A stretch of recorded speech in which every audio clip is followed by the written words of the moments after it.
Welcome to soul सियापा। आज की इस गहरी चर्चा और विश्लेषण में आपका स्वागत है। मैं आपका होस्ट हूं और मेरे साथ हैं इस शो की क्रिएटर नलिनी आर्या।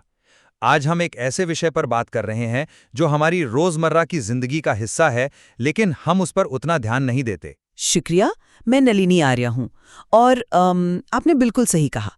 मतलब फर्ज कीजिए आप किसी बहुत ही महत्वपूर्ण मीटिंग के लिए एक कमरे में दाखिल होते हैं। राइट। सामने एक ऐसा व्यक्ति खड़ा है जिससे आप पहली बार मिल रहे हैं और आपके पास अपना पहला इंप्रेशन बनाने के लिए, अपनी प्रेजेंस स्थापित करने के लिए मुश्किल से 3 या 4 सेकंड्स हैं। सिर्फ 3-4 सेकंड्स।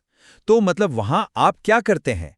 क्या आप पूरे कॉन्फिडेंस के साथ अपना राइट हैंड आगे बढ़ाते हैं, ये जानते हुए कि इसमें एक सटल पावर प्ले का रिस्क हो सकता है? या फिर आप अपनी दोनों हथेलियों को जोड़कर हल्का सा सिर झुकाते हैं, इस डर के बावजूद कि शायद आप थोड़े आउटडेटेड या ओवरली ट्रेडिशनल लग सकते हैं। तो आज हम इसी 3 सेकंड की विंडो को डिकोड कर रहे हैं।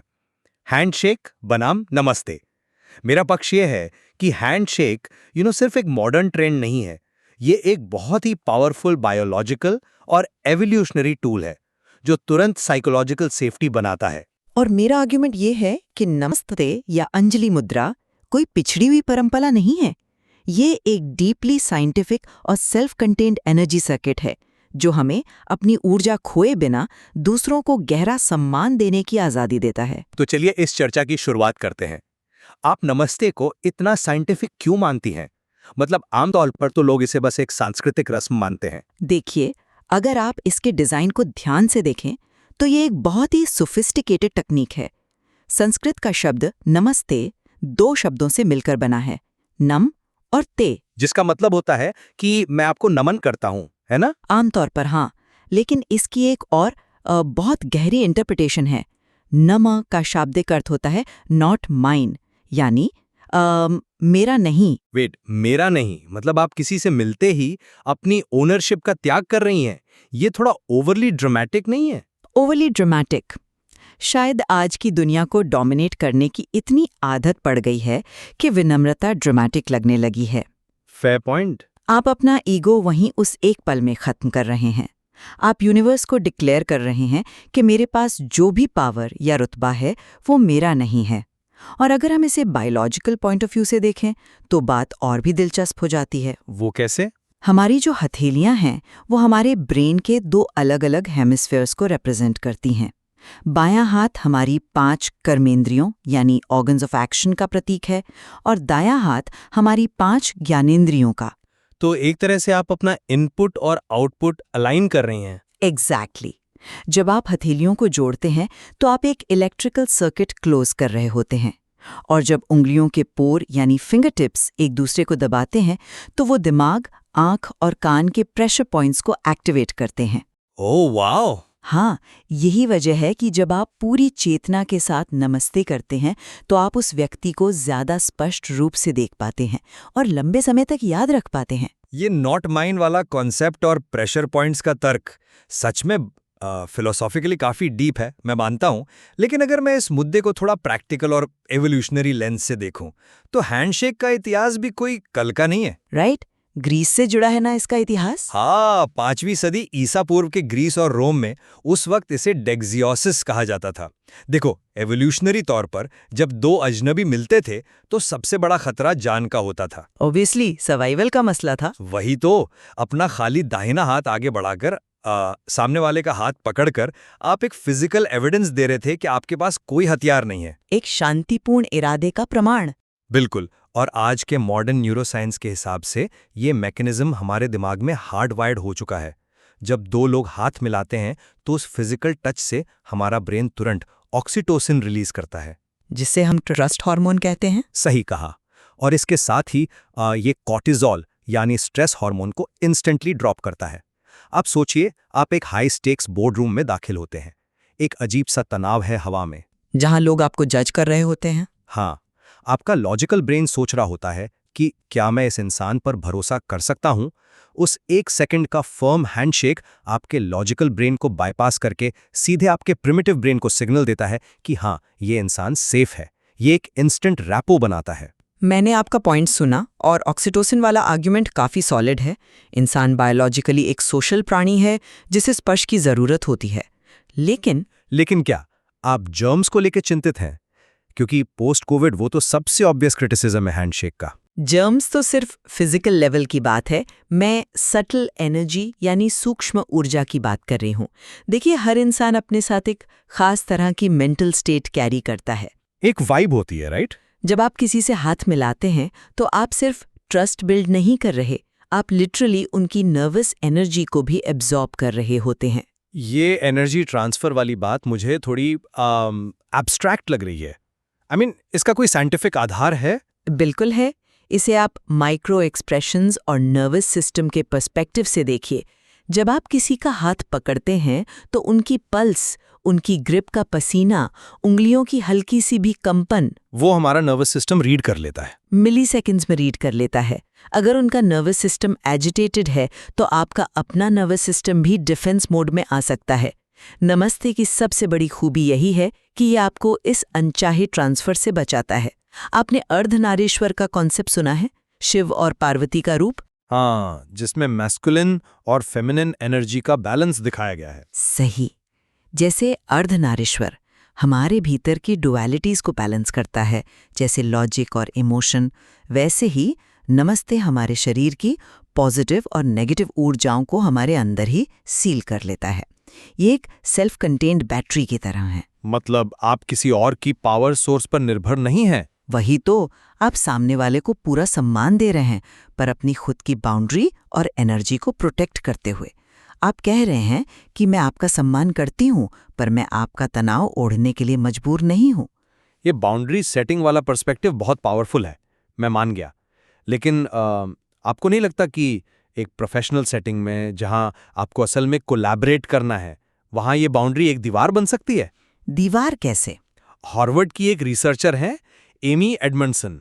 उन्होंने साइकोलॉजिकल सेफ्टी पर काफी डीपली काम किया है। उनका मानना है कि किसी भी सक्सेसफुल टीम में लोगों का सेफ महसूस करना जरूरी है। और वो सेफ्टी आती कहाँ से है? आगे बढ़ाते हैं तो आप लिटरली अपनी बाउंड्री को थोड़ा खोल रहे होते हैं।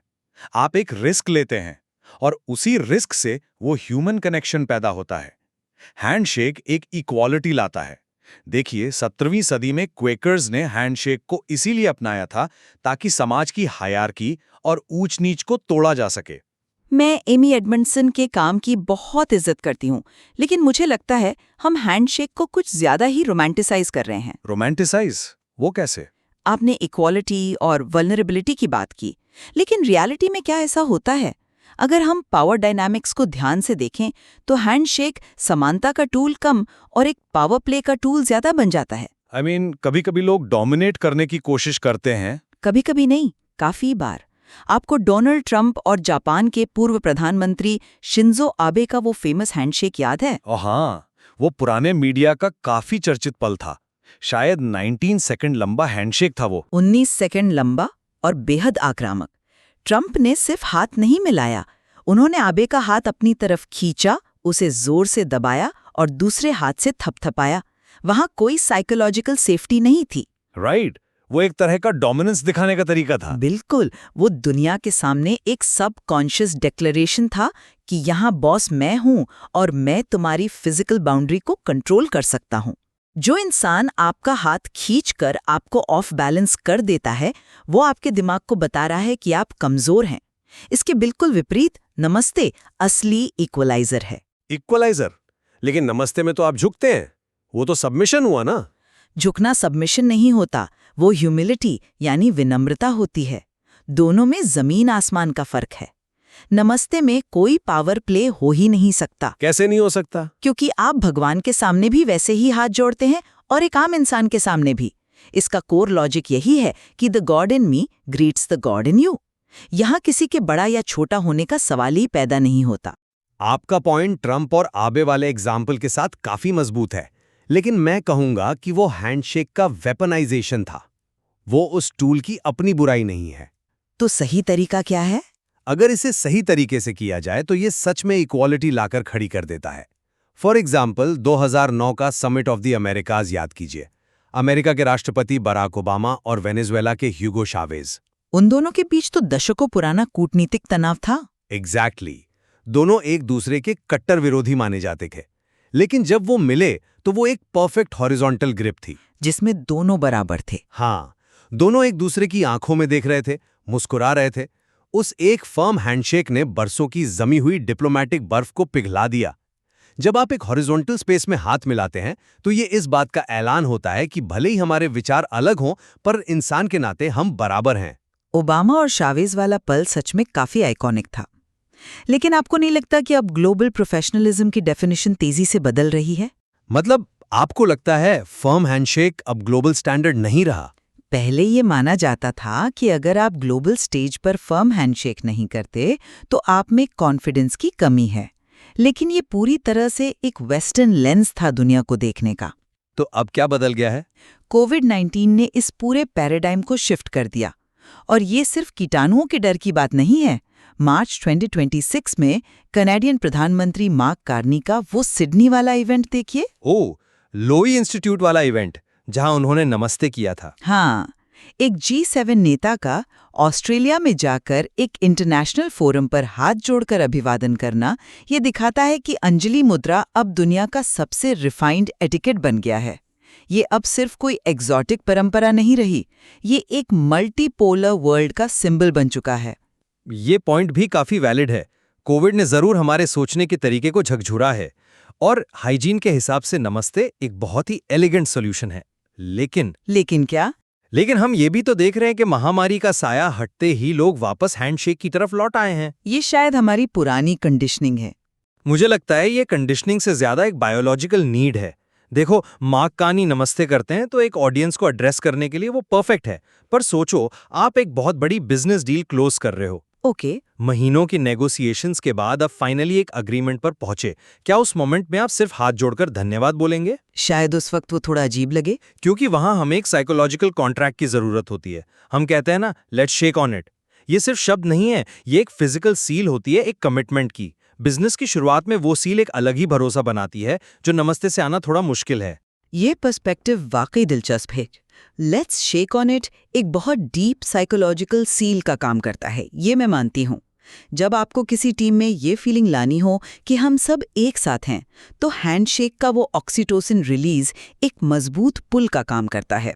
एग्जैक्टली। कॉर्पोरेट या फास्ट पेस दुनिया में हैंडशेक एक इंस्टेंट ट्रस्ट बिल्डिंग टूल बन जाता है। और मैं भी पूरी ईमानदारी से ये मानूंगा कि नमस्ते में जो एक ठहराव और माइंडफुलनेस है, वो हैंडशेक में नहीं मिल सकती।